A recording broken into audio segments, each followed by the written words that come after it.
নমস্কাৰ মৰমৰ শিক্ষাৰ্থীসকল, আজি আমি শংকৰদেৱ শিশু নিকেতনৰ পঞ্চম শ্ৰেণীৰ ইংৰাজীৰ শ্ৰী মাধৱদেৱ পাঠটো আলোচনা কৰিম।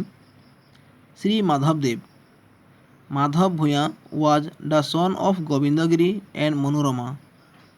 মাধৱ ভূঞা গোবিন্দগিৰি আৰু মনোৰমাৰ পুত্ৰ আছিল।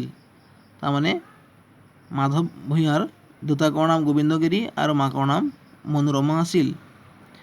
Once his mother Manorama fell seriously ill.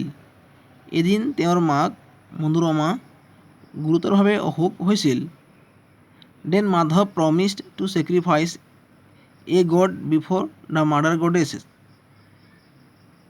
তেতিয়া মাধৱে দেৱী মাৰ আগত এটা ছাগলী উচৰ্গা কৰিম বুলি প্ৰতিজ্ঞা কৰিছিল।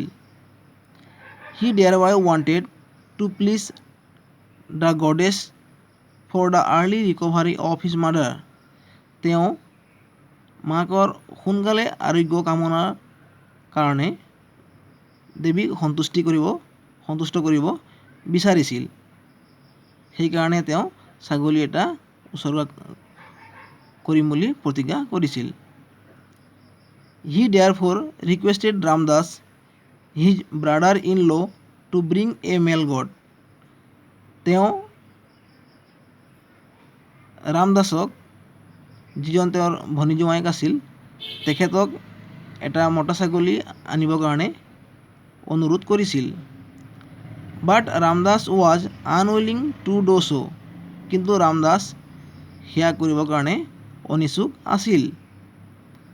হি was a devotee of Shrimanta Sankardev. Ramdas Shrimanta শংকৰদেৱৰ এজন ভক্ত আছিল। Ramdas one day arranged a meeting of Madhav with Srimanta Shankardev. ৰামদাসে এদিনাখন মাধৱ আৰু শংকৰদেৱৰ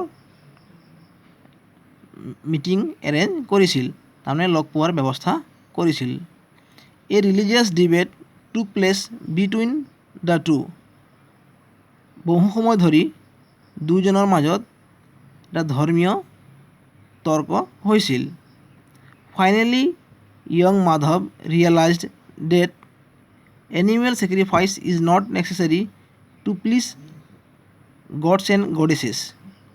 অৱশেষত মাধৱে উপলব্ধি কৰিব পাৰিছিল যে animal sacrifice is not necessary to please gods and গডেছেছ।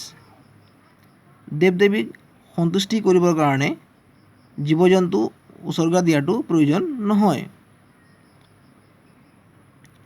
He therefore became a devotee of Srimanta Shankardev and of his religious faith. তেওঁ শ্ৰীমন্ত শংকৰদেৱ আৰু তেখেতৰ ধৰ্মীয় বিশ্বাসৰ ওপৰত সন্তুষ্ট হৈ তেওঁ এজন শংকৰদেৱৰ ভক্ত হৈ পৰিল। This meeting between young Madhav and Saint Shankardev took place in a village of Majuli named Dhuhata Belguri in 1515 AD. 1515 শতিকাত মাজুলীৰ ধুৱাহাটা বেলগুৰি নামে ঠাইত শংকৰদেৱ আৰু মাধৱদেৱৰ মিলন হৈছিল। The meeting was a historic one. আৰু এই মিলনটো এটা ঐতিহাসিক আছিল। মাধৱদেৱ realised the truth that only through devotion could the favour of God be obtain. মাধৱদেৱে সত্যক উপলব্ধি কৰিব পাৰিছিল যে only through devotion could the favour of God be obtain. ভগৱানক পাবলৈ হ'লে ভক্তিৰ জৰিয়তেহে পাব পাৰি। Madhavdev was born in 1489 AD in a village called Letekupukhuri. মাধৱদেৱৰ জন্ম হৈছিল 1489 চনত লেটেকুপুখুৰী নামে ঠাইত। The village is in present day Lakhimpur district. আৰু এই গাঁওখন, তাৰমানে লেটেকুপুখুৰী গাঁওখন বৰ্তমান লখিমপুৰ জিলাত আছে। Madhavdev followed his guru wherever he went. মাধৱদেৱে তেখেতৰ গুৰু শংকৰদেৱক অনুসৰণ কৰি গৈছিল। He never married. তেওঁ বিয়া পতা নাছিল। Sankardev asked Madhav to stay at a place near Barpeta.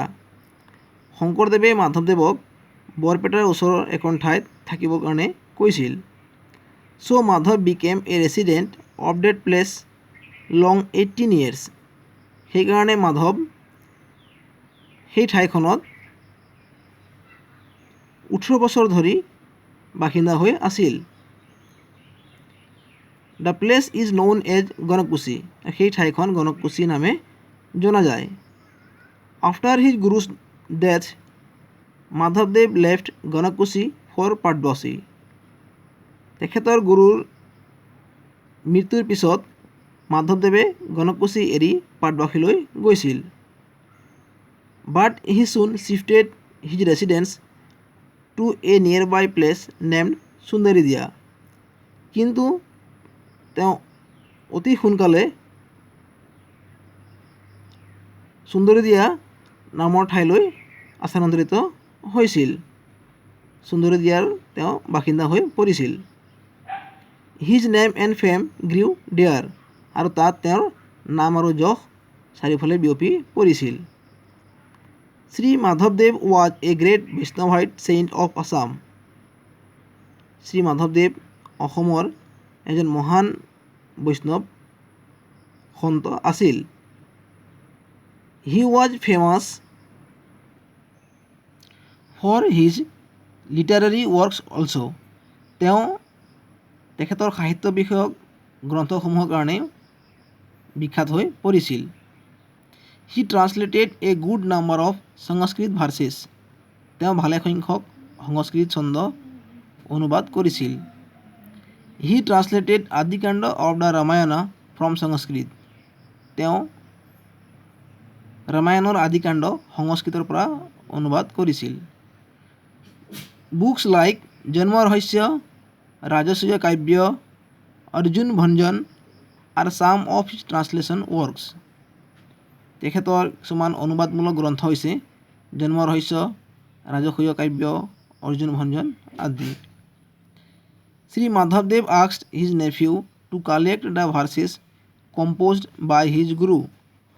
মাধৱদেৱে তেখেতৰ ভাগিনীয়েকক তেওঁৰ গুৰু শংকৰদেৱৰ দ্বাৰা ৰচিত কিছুমান ছন্দ সংগ্ৰহ কৰিবৰ কাৰণে কৈছিল। This collection in the form of a book is the famous Kirtan Ghosha of Shri Sankardev. আৰু তেওঁ যিখিনি সংগ্ৰহ কৰিছিল সেইখিনি কিতাপৰ ৰূপত সেইখিনি কীৰ্তন ঘোষা নামেৰে শংকৰদেৱৰ কীৰ্তন ঘোষাৰ নামেৰে জনা যায়। Again he composed as many as 191 Borgeets devotional songs. আকৌ তেওঁ প্ৰায় 191 191টা বৰগীত ৰচনা কৰিছিল। But the most brilliant works of Shri মাধৱদেৱ আৰ নামঘোষা এণ্ড ৰত্নাৱলী। কিন্তু মাধৱদেৱৰ মহান গ্ৰন্থ হৈছে নামঘোষা আৰু ৰত্নাৱলী। লেটাৰ মাধৱদেৱ শিফটেড টু কোচবিহাৰ। পিছলৈ মাধৱদেৱ কোচবিহাৰলৈ স্থানান্তৰিত হৈছিল। There he established one sattra at a place called Bhelalunga. তেওঁ ভেলালুংগা নামে ঠাইত এখন সত্ৰ স্থাপিত কৰিছিল। শ্ৰী মাধৱদেৱ spend last years of his life at ভেলা সত্ৰ। শ্ৰী মাধৱদেৱ তেখেতৰ জীৱনৰ অন্তিমটো বছৰ ভেলা সত্ৰত কটাইছিল। He died in the year 1596 AD at the age of 107। তেওঁ 1596 চনত 107 বছৰ বয়সত মৃত্যু হৈছিল। ভিডিঅ'টো ভাল লাগিলে লাইক শ্বেয়াৰ আৰু কমেণ্ট কৰিবা। আৰু যদি চেনেলটো ছাবস্ক্ৰাইব কৰা নাই তেনেহ'লে ছাবস্ক্ৰাইব কৰিবলৈ নাপাহৰিবা। ধন্যবাদ।